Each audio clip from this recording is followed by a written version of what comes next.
तो हम आज रेज ऑप्टिक्स पढ़ेंगे। तो ठीक है, सबसे पहले देखते हैं लाइट क्या होता है। Light is a form of energy which give us sensation of vision. मतलब लाइट एक फॉर्म ऑफ एनर्जी होता है जो हमको सेंसेशन ऑफ विजन देता है। Class 11th rays optics, sorry class 12th rays optics हम पूरा कंप्लीट करेंगे यहाँ पे। तो light is a form of energy which give us sensation of vision, ठीक है। और लाइट इज़ अ वेव, मतलब वेव मतलब light is a wave. Light wave भी होता है और पार्टिकल भी होता है, ठीक है। वो डिपेंड करता है फिनोमिना, जैसे transfer of energy without actual transfer of particle of medium.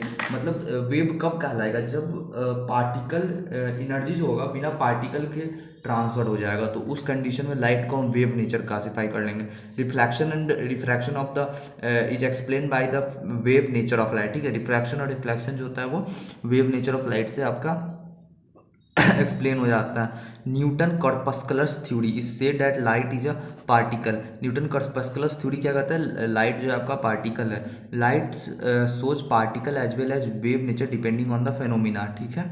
और रे क्या होता है, रे मतलब समझते हैं ट्रेजेक्ट्री। रे क्या होता है, ट्रेजेक्ट्री होता है, ठीक है। जैसे ये देख लीजिए, जैसे इस एग्जांपल को कंसिडर करिए, ये वाला देखिएगा, ठीक है। इसको हटा दिए तो ये देखिए, ये पार्ट बता रहा है कि लाइट इधर की तरफ मूव कर रहा है। तो ट्रेजेक्ट्री मतलब होता है आपका पाथ हो जाता है। ट्रेजेक्ट्री मतलब क्या हो गया, पाथ हो गया, ठीक है। ट्रेजेक्ट्री मतलब होता है पाथ हो जाता है, ठीक है। तो बीम ऑफ लाइट क्या होता है, कलेक्शन ऑफ रे। Beam of light is nothing but a collection of रे। बीम ऑफ लाइट क्या हो गया, मतलब बहुत सारा रे आ जाता है, तो उसको हम लोग कलेक्शन ऑफ द रे कह लेंगे, ठीक है। तो देखते हैं आगे की चीज़ें। तो हम किसी भी चीज़ को कैसे देख सकते हैं, ठीक है। तो how do we see object, तो एक तरीका होता है आपका रिफ्लेक्शन और दूसरा होता है आपका emission of energy. Emission of emission of energy, ठीक है। दो तरीके से हम लोग किसी भी चीज़ को हम लोग देख सकते हैं, ठीक है। पहला रिफ्लेक्शन और दूसरा एमिशन ऑफ एनर्जी, ठीक है। तो कोई बोलेगा how do we see object, तो reflection and emission of energy. अब हम लॉ ऑफ रिफ्लेक्शन को समझते हैं, ठीक है। Law of reflection, law of reflection. तो इसमें फर्स्ट जो है आपका है रिफ्लेक्शन होता कैसे है, तो समझिए ये ऐसे, ये जो होता है सिल्वर कोटेड होता है मिरर। सपोज कि ये मिरर है, मिरर के ये वाला पार्ट जो होता है ये सिल्वर कोटेड होता है, ये सिल्वर का होता है, ठीक है। सिल्वर कोटेड होता है, और जैसे यहाँ से रे ऑफ लाइट आया वो ऐसे बाउंस बैक कर गया, ठीक है। तो इसको हम इंसिडेंट रे कह लेंगे। ये होगा रिफ्लेक्टेड रे हो जाएगा, और दोनों के बीच का होता है नॉर्मल हो जाता है, ठीक है। ये एंगल ऑफ इंसिडेंस हो गया और ये आपका एंगल ऑफ रिफ्लेक्शन हो गया। तो फर्स्ट लॉ यही कहता है कि जो आपका एंगल ऑफ इंसिडेंस है और एंगल ऑफ रिफ्लेक्शन सेम है। और सेकंड लॉ क्या कहता है ना, सेकंड लॉ कहता है कि ये जो रिफ्रैक्टेड रे है, ठीक है, ये रिफ्रैक्टेड रे, इंसिडेंट रे, और ये जो नॉर्मल है वो एक ही प्लेन पे, देखिए ना ये मिरर के ही प्लेन पे तो है, तो दूसरा वो कहता है, ठीक है। तो आगे हम देखते हैं।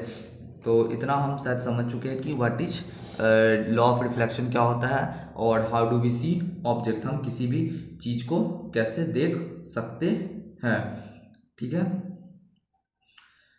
हाँ, तो एक अच्छा सा क्वेश्चन ले लेते हैं, बहुत अच्छा सा क्वेश्चन है, क्योंकि मेन मोटिव हम लोग का क्वेश्चन सीखना ही कैसे हम लोग क्वेश्चन को अप्रोच करें, ठीक है।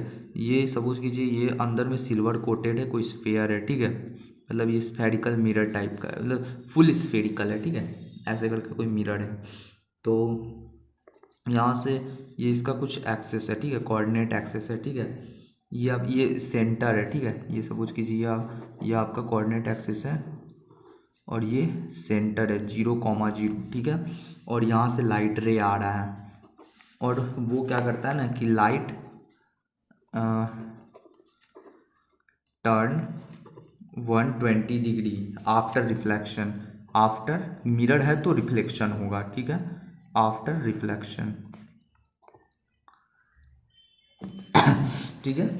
तो और एक बात और है कि जो इसका रेडियस है ना वो 5 मीटर उसको मान लेते हैं, ठीक है। ये एक्स है, वाई है, तो हमको ये वाला पॉइंट बताना है, एक्स वाई। ओके, तो हम इस ये वाला पॉइंट तो कैसे बताएंगे इसको, चलिए नाउ लेट्स सी, देखते हैं। अच्छा सा अच्छा क्वेश्चन है। तो मैं अंदर वाला मैं ऐसे रफ बना देता हूँ, अंदर वाला नहीं बनाता हूँ। तो ये अपना एक्सेस है, ये अपना लाइट रे आ रहा है, ठीक है। लाइट रे आता है तो क्या होता है वो देखिए, ऐसे ये टर्न कर जा रहा है, बोला ना कि इसको जाना था ऐसे, ठीक है। बट ये क्या होता है, रिफ्लेक्ट होकर अपना पाथ ऐसे टर्न कर लेता है, तो ये 120 डिग्री है। तो एक बात बताइए, ये वाला एंगल कितना हो जाएगा और ये वाला एंगल कितना हो जाएगा? ये एंगल ये नॉर्मल है, ठीक है, ऐसे जा रहा था, अब ये ऐसे जा रहा है, ठीक है, ऐसे ऐसे रिफ्लेक्ट करा गया, तो ये 180 में से घटा देंगे तो ये निकल जाएगा, ये पूरा निकल जाएगा, ठीक है। अब इसको हाफ कर देंगे तो ये निकल जाएगा, और ये दोनों, क्योंकि ये दोनों बराबर ही हो जाएगा, तो इसको अगर हम करेंगे ना तो ये आ जाएगा हम लोग का 30 डिग्री, और ये भी हम लोग का यहाँ 30 डिग्री आ जाएगा, ठीक है। इतना चीज़ क्लियर है। अब हमको तो निकालना है ये वाला पॉइंट, तो हम दिमाग लगाते हैं यहाँ पे। ये देखिए, ये 5 सेंटीमीटर हमको गिवन है, 5 मीटर, ऐसे यूनिट से कोई मतलब नहीं है ज़्यादा, यूनिट को सेंटीमीटर 5 से मीटर ही मान लेते हैं, ठीक है। 5 मीटर हमको ये गिवन है।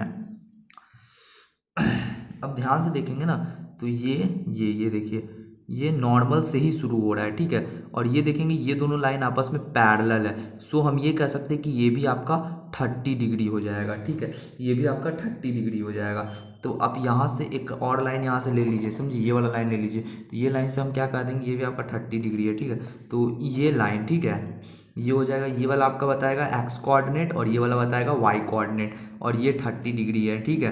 तो ये देखिए, तो इसको हम कैसे लिख सकते हैं, पहले हम यहाँ पे निकालते हैं एक्स क्या हो जाएगा आपका, तो एक्स निकालेंगे ना तो ये हो जाएगा आपका एक्स जो हो जाएगा आपका 5 कॉस 30 डिग्री, ठीक है, और वाई जो हो जाएगा ना वो हो जाएगा 5 साइन 30 डिग्री, ठीक है।